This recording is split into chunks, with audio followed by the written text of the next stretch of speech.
friends. Welcome back to another episode of Conservation Stories. Conservation Stories is a podcast brought to you by the Sandhill Area Research Association, or SARA. And you know, if you've been listening at any time, that we love to have people on that are doing research and making changes in our area and bringing about new ideas. And that is why we have asked Mr. Kerry Siders to be here with us. And Kerry is the manager of the Barker Research Farm, which is an exciting project that I've been wanting to learn more about. But let's start, Kerry, with you giving us a little bit of your background. Kind of tell us where you're from. Did you grow up in ag and those kind of things? I don't want to correct you, but although I do kind of oversee a lot of the Barker Farm, I have many other hats. The primary hat is Extension Program Specialist for 7 counties. Okay. It is totally okay to correct me because I'm often wrong. No, but I do. I'm kind of the doorkeeper at the Barker Research Farm. So if somebody wants to do a project out there, they usually pick up the phone and call me. And the reason being, in the fall of 22, and I'll get back to your question on some of my background, but on the Barker, in I think it was November of 22, Miss Dolly Barker called me and said, "Hey, the home place here where I live, I'd like to make it available to you, Kerry Siders, to do research." And I thought, oh my goodness, that's a big farm. I mean, that's a couple hundred acres, and I'd love to do justice to the whole farm. But I said, would you allow me to invite others,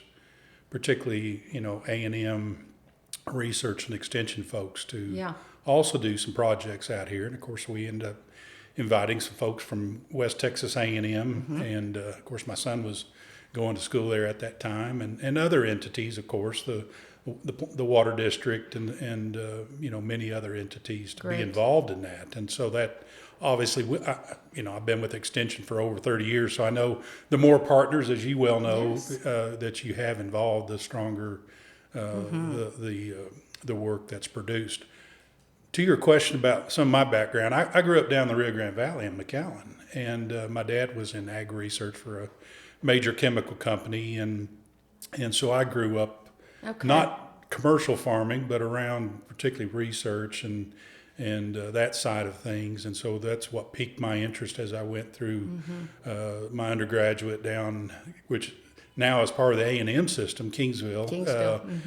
It was Texas A&I at that time, and then went on to graduate school at Texas Tech. And so, I hate to say this, but A&M might be in a world of hurt if it wasn't for Texas Tech in this part of the world. That's a true statement. I think there's a lot of us that work for A&M that went through the tech system, and really in the field we work extremely well. A lot of folks look at that from the standpoint of sports or history of sports. Right. Well, and when you're what I've found is those folks that are doing the day-to-day research and interacting, they're partners, then they know it, and so it's because you're not involved in the politics of all of that, and it really makes things can happen then.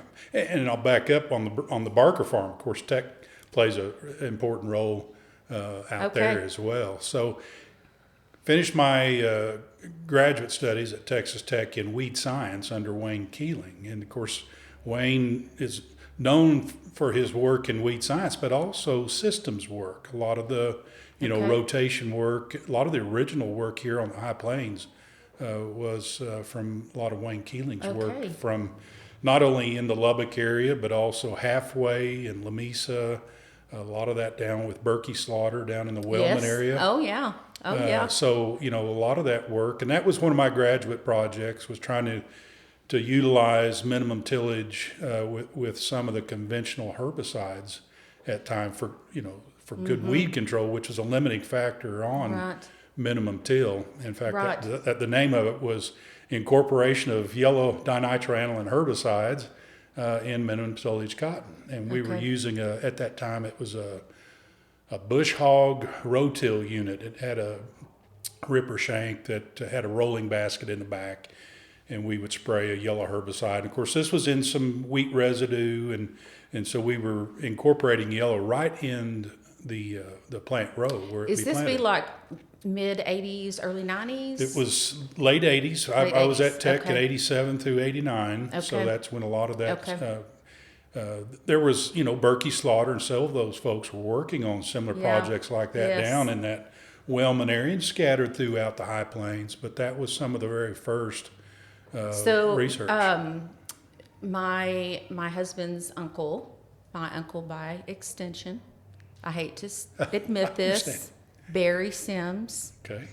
I remember that when I first heard about him, I actually did like a little stint at the USDA, which was not called the FSA at that time. It was called, what was it called before we called it Farm Service Agency? I don't remember. I know what you mean. But it's there. It was a little short, little disaster, a little section there where in time when they needed extra help. And I remember seeing the map of his place, and he was farming in trash. Yeah. Is what people were calling it. Yeah, that was the kind of the reputation of even letting some of the weeds go because they weren't necessarily an economic problem at certain points. Once the crop made. Now, I didn't grow up that way because you saw one pigweed or one particularly. Dad would. If there was a cockleburr out in the field, you got out. It didn't matter if you were going to church. You get that weed out of the field. I've told this story several times, but my brother, his first farm that he was leasing was my grandmother's very good friend and neighbor. Mm-hmm. And I think it was maybe 40 acres right there by their house. And he came out one day at lunch, and my grandmother was out there hoeing. Probably in her apron, and yes. Right. So, that's that motivated him to keep a clean field. Sure, and that's a mindset that we've had for many years. Of course, economics have kind of changed our mindset on that there's a certain amount that we can tolerate after a certain period, and usually after those first 40 days. So, that's kind of where I cut my teeth. I had a love for research, but and education, but I wasn't really designed for classroom teaching, even though I get an opportunity. that applied education out in the field is really what AgriLife is. That's the purpose and the point is, you might have a classroom session on something at the extension station, but mostly it's going to be a phone call from a producer or somebody else is going to get a phone call. Used to be, Oh, yeah. No, it still do. I had to put my phone on silence because even though it's, mid-December and harvest is practically done, these guys are thinking about plan A, B, and C for, 26 already. I'm sure. So tell us, how many counties is that you're in? Which counties are they? Do you mind? Well, so currently I service 7 counties, but in this current position as an extension program specialist, that just changed in September. Just prior to that point, we were agents. We were assigned to the district, and so I'm officed out of Levelland in Hockley County. So you have a new name. Do the same thing. Same thing. Yeah. Okay. That often happens. But so Hockley and Cochran were the original 2 counties that I started in. Now I started actually in Dimmitt in Castro County years ago. That was my first appointment. Castro and Lamb in 1990, and then Floyd County 92 to 94, and then Terry County from the latter part of 94 through the end of about October 96. So you were there when my husband and I were farming. Probably so. Yeah. Yeah. I still have quite a few contacts down in that. Yeah, we were like down there back in that kind of like Loop and Wellman, and we were kind of like right in there. Okay. By, nobody, nothing. Well, it's pretty. We were pretty much right on the Gaines County line almost. Sure. Yeah. It's good country, but it was the Sahara Desert. We farmed there. It hadn't rained in 18 months. We wound up moving north, and I've got a picture of my son on a tricycle, and as far as you can see, it's just brown. As far as you can see, and then blue sky. Right. And I just remember, oh my goodness. That's called population control. That people I'll tell you, go to places like that. That is the truth. That is the truth. And thank goodness Barry was farming in trash, or my house. I mean, we did get covered up in sand. Oh yeah. But it wasn't. We were on Barry's, and now I look back and I'm really grateful. Sure. Because it could have been much worse. Oh, no doubt. Yeah. Repeat of the Dust Bowl days. And, there's times we think we're pretty close to that already. It does feel like it sometimes, doesn't it? So, yeah. But I was county agent in Floyd and Terry County, and I came back to the extension agent IPM position when I moved to Levelland. And originally it was Hockley and Cochran County, and then, in the early 2000s, they added Lamb County to that. Mm-hmm. And then here just in September, even though I'll continue to do basically the same thing in Hockley, Cochran, and Lamb counties, I'll be available for programming in Lubbock, Crosby, Lynn, and Garza counties. Oh my goodness, they're sending you east. Sure, yeah. Oh, now that's really. I mean, you're going to have there's quite a diversity of production. There is. Yeah. So. But from an entomological standpoint, and that's my area, I mean, IPM, we get mostly, insect type questions. So IPM, for people that don't know what it is. Yeah, integrated pest management. Pest management for people it's bugs. That's right. Well, that's true. I mean, when you say pest, most people, their mind goes to insects. Yeah, that's true. But that does take in weeds and diseases. And stuff. It's like saying pesticides are actually herbicides, and pesticides are two categories, but a lot of times we put them all under one. That's right. Yeah, and even fungicides that deal with pathogens. So with a weed science background, I mean, it's kind of unusual that I'm now part of the entomology department, but the IPM program through the years has seen fit to bring in some of us, pathology people and weed science people, agronomists, into the program to, kind of beef up this IPM program at the entomology department at A&M has, and so that's I'm kind of the weed guy amongst the group, and we've got a couple others that have both weed science and we had pathology. Dr. Dotre here not too long ago. Of course, he's not part of the entomology department. He's sowing crops. That's right. But oh my gosh, of course, he has a joint appointment with both A&M and Texas Tech, and so we're solely Texas A&M. Okay. But Pete's a good friend, and we lean on him heavily for our weed science and weed control and just all things weeds. He's our go-to guy there. But so it is a pretty diverse area. But when you look at I spend 90% of my time in cotton production.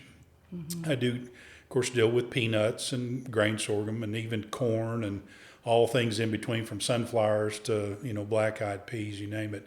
A little bit with homeowners, of course. We get calls from homeowners, but and I love dealing with kids, so we try to help out when the counties have their ag awareness type events for kids. I try to help.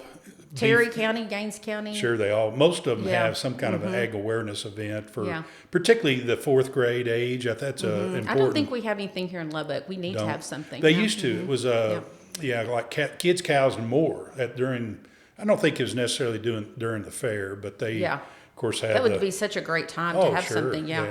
But I keep saying we need to have a farm tour in Lubbock. Like, I think it'd be great to have our urban neighbors be able to go out and see what I mean, because I think they're not probably aware of the enormous impact that ag has on the economy of Lubbock and how that impacts their day-to-day life. Right. How many restaurants are going to be open? Sure. Yeah.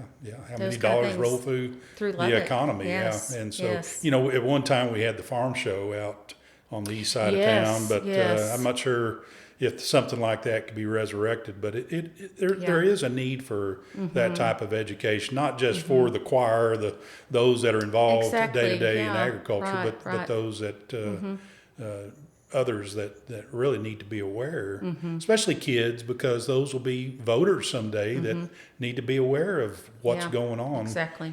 As they grow up here, they most likely won't stay here all their life, and so if they move off to wherever it may be, they have an appreciation for what we what that drives our economy here in West Texas. Well, when we were in Terry County, there was a family on that tour. They had 3 kids, and they were living in Brownfield. They'd been there. I think that was their second year to go on the tour. And I think there's a lot of people, I think, in Lubbock that would also be willing to want to take advantage of that. You bet. Yeah, that's an important thing, and I've tried to help out as much as I can when it comes to crops and conservation and all the things that, from actual production standpoint, not just the fun things that kids, let's go pet some animals or something like that.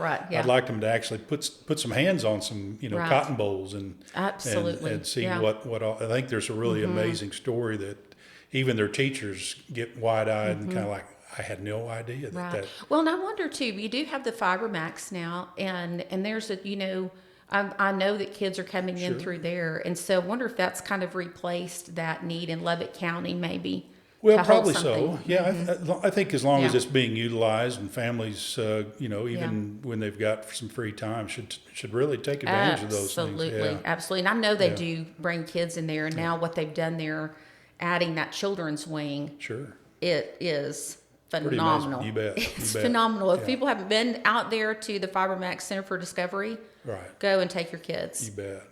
It's amazing. I'm not sure if that wing is open yet or not, but it would probably be shortly. Yes, that's right. So that's, from an educational standpoint, of course, we get the emergency calls of, this pest or that pest, but I think from an education standpoint, when we're dealing with both general clientele and youth, that's something that we really try to make folks aware of as well. So what kind of questions are you getting right now? People are getting ready for next year. They're thinking about it. Yeah. And I've heard. In fact, I heard yesterday a friend of mine that said just 3 neighbors around her that she said, I opened the sale paper. She said, I didn't know.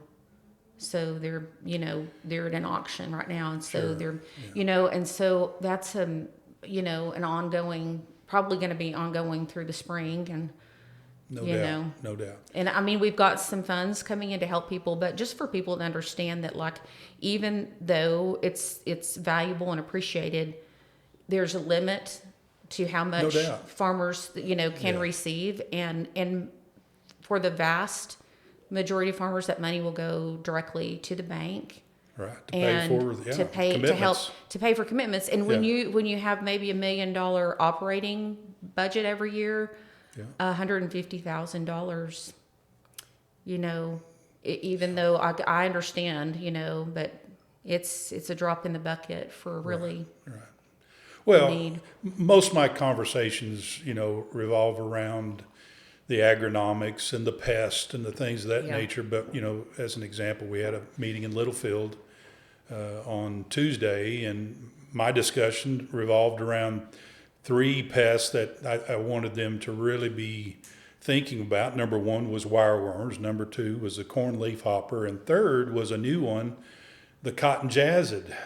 What? Yeah, it's a leafhopper that's been identified down in the Rio Grande Valley and along the coastal bend. It's very new, and it's not been identified up here. But so we talk about these new pests, and if it plays out the way it could, we're talking about an additional 1, possibly 4 applications of an insecticide that could cost anywhere from $10 to $20 per an application. Well, that blows the budget. That means per acre. Yes. Sure. Yes. That's what you're saying. Let's say if it is $10, that's per application per acre.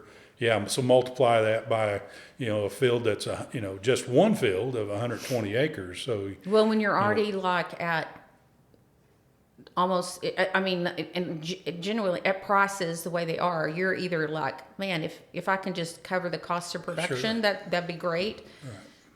Well, that puts you. Oh, well, yeah, that just digs the hole that much deeper. Okay, so this bug, say the name again. Cotton jassid, and that's kind of the short version. There's actually, it's the 2-spot cotton leafhopper, and so instead. All those words. It originated out of the portions of Africa and Asia, and it's nothing new to them. That's probably their number one, particularly in the Asian countries that produce cotton. It's their number one cotton pest. So how do this is, not a scientist, how do these new insects, are they coming on transport, like as they're just all the above, hitchhiking? All the above. I would say that, so right now we've got, so in Texas, the cotton jassid was first noted mid-2025. The southeast United States, particularly cotton production areas, dealt with it. It hit their pocketbook in this last growing season. But it was noted in Florida, November of 24. But it has been noted in Texas primarily in big box nursery locations. Hibiscus. So we're talking about an insect. Hibiscus. It's one of those pests that have multiple hosts. And so when the transport of landscape plants move from wherever, Georgia or Florida, and they move into Texas, they bring in these pests. They're supposed to be inspected, but also you can't inspect every one of them. No, and some of those are not regulated yet. They're so new that there's no regulation for them. So a lot of that kind of slips through the cracks until it elevates to a point, and it's now at that point. So I think this is a great place to stop and make note of the fact that we have a system in the country. No doubt. Through extension is how we get the information out. But if we didn't have this, this is very important. No doubt. This is important for us to catch these insects and to think about how early on we're catching them. No doubt. It's not here yet. Yeah, that's amazing. And identification is critical. And the unique thing about this particular leafhoppers are not unusual. There are several species out there. As an entomologist, I typically ignore many species. Now, the corn leafhopper is also one of those hoppers that we have learned to pay attention to in corn. This cotton jassid, we will, if we start finding unusually looking with these two black spots on their wings as adults, that's going to raise the red flag real quick. And so, we've got to train the consultants and field people that are out there to identify this thing. We might try to see if we can find a picture and post it, when we can add it to the cotton jassid. It should be a fairly common. If you how do you Google spell that last? JASSID. And that's a common name for leafhoppers, but it's the cotton jassid. So and it's and I don't want to confuse the two. The corn leafhopper, which I mentioned a while ago, through its feeding, it transmits a disease which is known as red stunt disease, and it discolors the plant. It takes on this red color, and in fact, Dr. Pat Porter and Dr. Suhas Vihare did some studies here in Lubbock this last summer where the corn leafhopper reduced yield by near 70%. It's a devastating insect, but it's because of a disease. On the cotton jassid, this one that impacts cotton, its feeding damage, it doesn't transmit a pathogen, but its feeding damage is significant enough that it actually looks like something like verticillium wilt, which I think most producers are very familiar with. So it eats it. Oh, it eats it, and it results in this wilting symptoms. A lot of times it's a common entomological term is hopper burn. And over the course of, if it's a severe infestation, 10 to 14 days after infestation can cause a complete defoliation of a field. So, you lose the leaves, you lose the source, which is, supplying the energy to produce cotton bolls. And so it's one that's, I don't want to alarm anybody. The first thing is identification. And yes, to your point about, we do have a great system, and extension is education, but we're also boots on the ground yes, to help yes, producers and consultants help with the identification and the scouting and all the things that go along with. But that system that runs across the United States. Mostly. There's some gaps, no doubt. And I think most of the cotton states, the cotton belt into, extension and research are fairly intact. There's some other northern states that may not. They've kind of lost some. Well, some you funding. look at places where the ag's just not a primary driver there. Right. A lot of times, I'm sure. Well, and some, particularly like in the Corn Belt, where you have mostly corn or soybeans. I think there's maybe a thought that maybe industry can replace some of that, and I think they're doing a fair job. But to me, AgriLife they fill in the gaps. Yeah, and that's, to me, AgriLife is intended though. AgriLife should be neutral. Well, we are. Yeah, that's the thing. We don't really have a dog in the fight. I mean, we want producers to be sustainable, be in business for many years. But if somebody asks me for a recommendation, whatever it is, whether it's control weeds or control insects, I'm going to give them a long list. I don't have now. Yeah. If they say, well, which one may be slightly better, I'll try to maybe narrow it down a little bit. But I can't. Yeah. Legally, I can't do that. Right.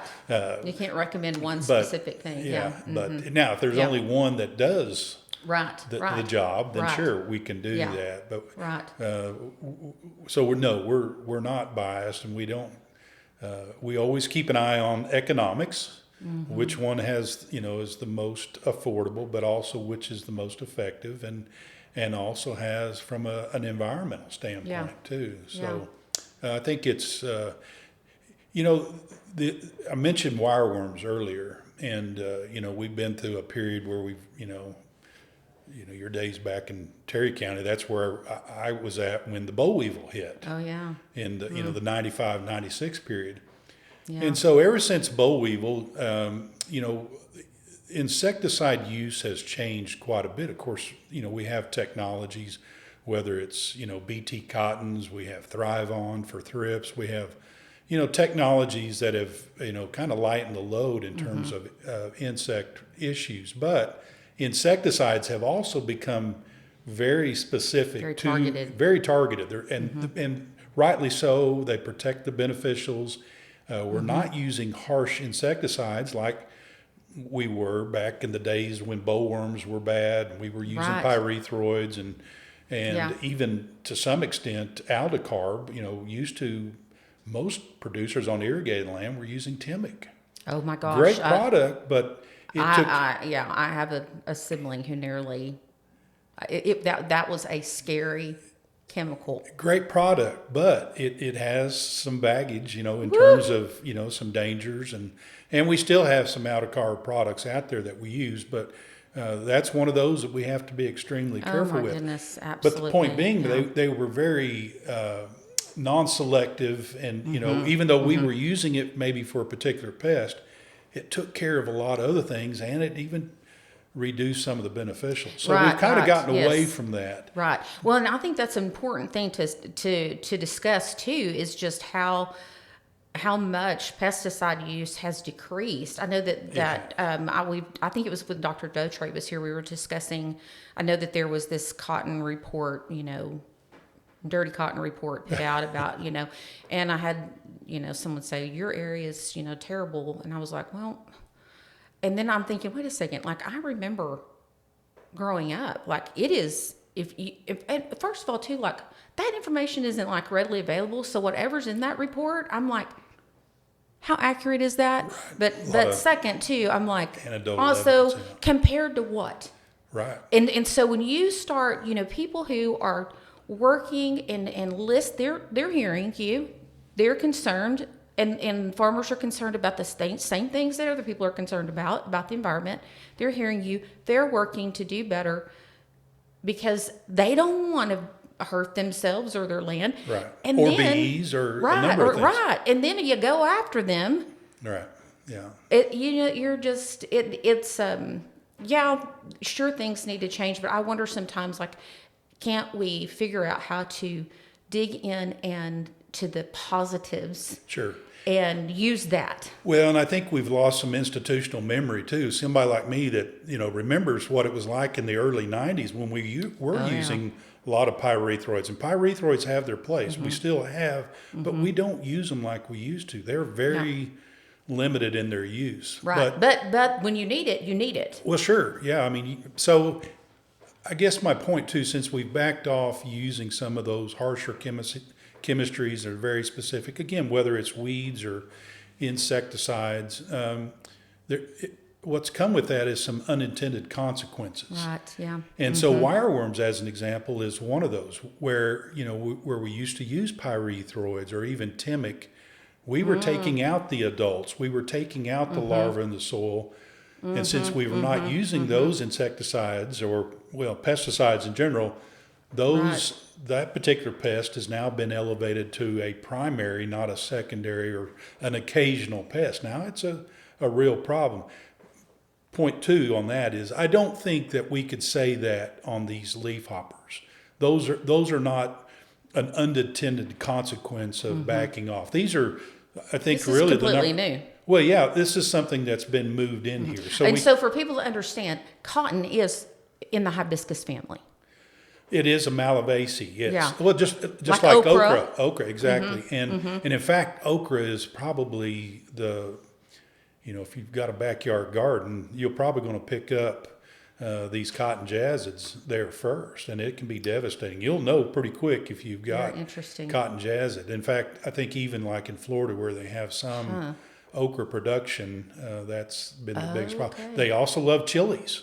And I know here in our own backyard, we have chili commercial production. We do have commercial production of chilies. If so people that's don't know that, that's another thing we have. Yeah. So the nursery industry, I think it's going to be important, even like our Master Gardener program within Extension, to alert them of keeping an eye on some of these situations where this cotton jassid will come out. Yeah, and I mean that's why I think Extension, the network that's here, and I'm always talking about. I mean, it's not perfect. No. But it's there, and it's there for people to take advantage of, and a lot of people don't know about it. Sure. And so it's a living library. I mean, and it's such a good way to put it. Yeah. And you can call us, and I may not be able to answer the question immediately, but we have the resources. Like a library, the old school library, not just Google it, but an unbiased way to, eventually get your answer for most questions, even for homeowners and something like this. It's interesting. AgriLife needs a little chat GTP with its own data in it so that you can give an app to a farmer and, because you guys are not going to be here forever. No, and I mentioned, that institutional memory, and that's exactly right. You lose some of that perspective to put these things, again, in perspective of how the reason why we're dealing with that today, because we've taken care of the boll weevil problem. We've taken care of even the bollworms that we used to deal with in cotton. Well, the technology, and everybody complains about, bioengineered and GMOs. And GMOs are kind of a bad term, but that's caused us to reduce the amount of pyrethroids and some of the other things that have greater consequences. Exactly, and it's come with its own unintended consequences. Sure, socially, has had some struggles, drift and that kind of stuff, but every decision has consequences, and some of them you just don't know what they're going to be. But the problem comes when you aren't willing to deal with them and talk about them and say, this is an unintended consequence, but the good is outweighing the bad here. That's exactly right. So let's figure out how we can continue to make improvements in this innovation to that. That's right. And I think, within our own in fact, that was a meeting that I walked out of an hour or so ago, was we were reviewing some of the science from 25 and helping each other, with presentations that'll come up between now and March, talking about cotton jassid and sharing that all that information within house that so that when questions come up of, why are we dealing with this pest, that we're aware of, we don't want to point the finger squarely at, the big box, nursery stores and places like that. There's other means, but that is right now the primary source of spread. And so, to alert homeowners, to alert landscapers, to those folks to be aware I have two of what this in my backyard. Yeah, be watching those things, because that will then help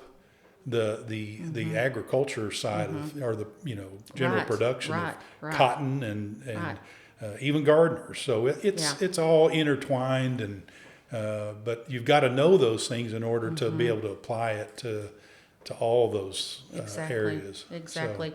So let's circle back to Dolly's place. Dolly, I met her like 2020-ish, 19-ish, something like that, and I've always just thought a lot of her, a lot of respect for her, and then hearing that she was doing this was just wow. Yeah, it's an awesome thing that she's. It is. Do we have? I know we have a place in Dawson County where some land was donated years ago. Yeah, the Ag Cares. Yeah, somewhat similar. That was more of a consortium of people. Yes, it was a group of people. And companies that bought that farm, and it's been there now. In fact, I helped John Ferris, the county agent there in Lamesa, in 1990, put the first drop nozzles on the pivot that sits out there at Ag. I don't know if John Ferris brings back any memories, but he was the county agent there for many years. Yeah. And so, that farm's been there now for 35 years. Yeah. And most farms like that, the life expectancy is about 30 years. We kind of want to give the opportunity to give it back. Of course, that one was bought outright. Right.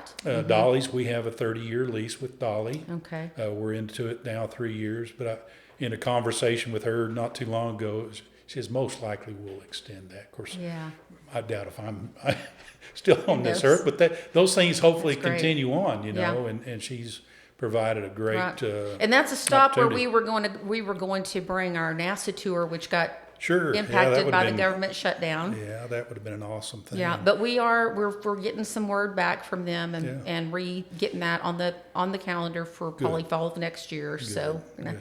So it's going to happen. It's going to happen. Good. So Dolly's given us some land that has some irrigation, both a center pivot and some drip irrigation, and then of course some dry land corners and some other areas around there. So the Morton area is a little unique in its soil type compared to other research stations or satellite stations like Halfway or Lamesa. It's a lot different out on the West Plains along that. Yeah. And it also represents some area in eastern New Mexico too. So they will benefit. So what is that soil? Research. What is that soil like out there? Is it as sandy as like parts of Terry County? It can be, but it's a little more chalky at times too. It's a little more calcareous. So it is very variable. It's got some heavy soil in it, but yet it is still very sandy and can let loose and blow just like Terry County can. Yeah. But there's some also little more oil and gas production kind of in that area too. Well, it's not as intense right there. I think as you go a little further south, closer to sundown, even east towards Level Land. But there are, fortunately we don't have any pump jacks right there on the farm. Right. Yeah. But we're not too far from that. And that, and I think, when you look at the Hockley, Cochran County area that I've been in for quite some time, drip irrigation is really taken off the last 20 years. Primarily because of the oil field, so that we can irrigate around all those pump jacks and things of that nature. So, you may not be able to answer this question, but one of the things I have heard was that the people that made money this year in cotton were drip irrigation cotton producers, or that was maybe the guess of prediction. Yeah, it's all over the board. I mean, I've seen that we had some good cotton under pivots. We had some good dry land cotton. There was some good dry land cotton this year because of all the rain. It's hit or miss, and I think producers that tried in terms of, controlling the weeds, all the things that it takes to make a crop. If they were blessed with some rain, it paid off. Yeah. Hopefully it paid off. I mean, well, the price of cotton was not very... The price of cotton is so bad. That's right. It is. It really is bad. And hopefully at least it paid those commitments that they had made. There's not much gravy any year anyway. But I would say this year has been better than the last two, which has been really difficult. And we'd lost some acres early. They did move a lot of that to grain sorghum, and the grain sorghum was pretty good to us this year. So, well, we're about out of time, but I would love to have you back. Well, I'd love to come back because I have questions. Well, we haven't really talked about the farm and all that we got going on. We haven't, and I also have questions. I was having a conversation with a friend of mine Friday on deep breaking. Sure. And and I would love to have some more conversation about that. And just, I think maybe this is something maybe just the regular person might not be a man on the street, but fair hopefully warning. Farmers. Fair warning. I love minimum till, and that's where I did a lot of my graduate study. Yes. And I'm a proponent of it, but I do think our soils, tillage once in a while has a place, and I really harken back to my days in Terry County that we lose a lot of that soil structure over a period of time when we don't bring back some of those smaller soil particles. So 2 times recently I have heard. One was a interview with my husband's grandparents. And they asked them, what do you think has been the biggest, had the biggest agricultural impact? And they said deep breaking. And then I was on the Terry County tour, and our tour guide said that her granddad was like, deep breaking had the biggest impact on agriculture. And I was like, those are 2 Terry County people. So I'm like, interesting. They're talking about like probably the 30s and 40s. Sure. Yeah. And even from a weed control standpoint. So there are some benefits that we need to take advantage of once in a while. It's easy to see that something works and think it's always going to work, but when you're dealing with nature, you're dealing with lots of living systems. Sure, yeah. That, so there's so many things to take into consideration. But I really appreciate you being here. This is tons of fun. Well, I appreciate the opportunity. We will do it again. That sounds like a plan. Friends, thanks for being with us. I hope that you found this interesting, and maybe some of it you might not have understood, but we'll also try to find a picture of the cotton jassid and see if we can put that up for people to identify. So friends, we look forward to having you join us again for another episode of Conservation Stories. Thanks.